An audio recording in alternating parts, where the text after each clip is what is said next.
ఆయనకు వర్ధనపేటలో కూడా గట్లే ఉందట. లేదు, ఓపిక లేదు.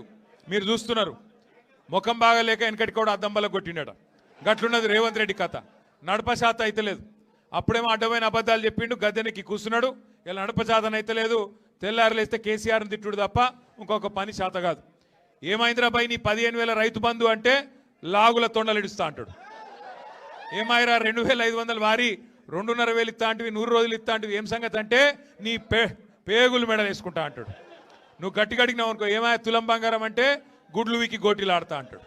బెదిరిచ్చుడు, పచ్చి అబద్ధాలు చెప్పుడు ఒకటే నేర్చుకున్నాడు. కాంగ్రెస్ కార్యకర్త వర్ధనపేటల గల్లీలో మొదలు పెడితే ఢిల్లీ దాకా కాంగ్రెస్ వాళ్ళు ఒకటే అబద్ధం చెప్తున్నారు. కేసీఆర్ అప్పుల పాలు చేసిండు, ఇది వినాలి జాగ్రత్తగా. కేసీఆర్ అప్పుల పాలు చేసిండు అంటారు. మీరు జాగ్రత్తగా వినాలే, 10 మందికి చెప్పాలి. ఎంత దుర్మార్గమైన ప్రచారం అంటే, పెద్దలు చెప్తారు అబద్ధం చెప్పినా అతికినట్టు చెప్పాలి అని.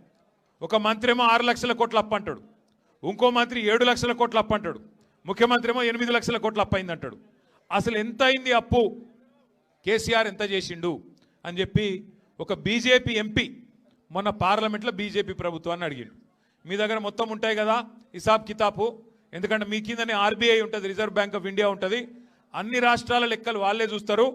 మీ కిందనే కాగు ఉంటుంది, కాగు. మరి ఆ కాగు ఈ ఆర్బీఐ ఇద్దరితో మాట్లాడి మాకు వాస్తవం చెప్పుని, కాంగ్రెస్ వాళ్ళ మాటలు మేము నమ్ముతలేమని చెప్పి ప్రశ్న వేసిండ్రు. వేస్తే కుల్లం మొత్తం విషయం బయటకు వచ్చింది.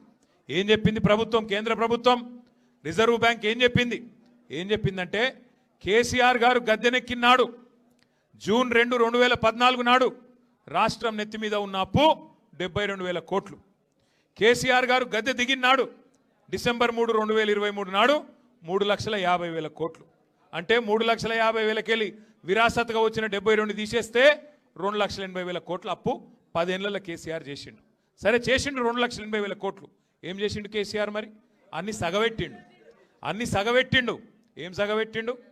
కాంగ్రెస్ వాడు ఆగం చేసి కరెంట్ ఇయ్యక సావగొట్టి అర్ధరాత్రి కరెంటు కోసం, అర్ధరాత్రి దొంగలు వచ్చే కరెంటు కోసం కావలగాసే పరిస్థితి నుంచి 24 గంటల కరెంటు రైతులకు ఇచ్చేతందుకు, ఫ్రీ కరెంట్ ఇచ్చేతందుకు 10 ఏళ్లలో 50,000 కోట్ల రూపాయలు ఉత్త కరెంటు కోసమే ఖర్చు పెట్టిండు కేసీఆర్.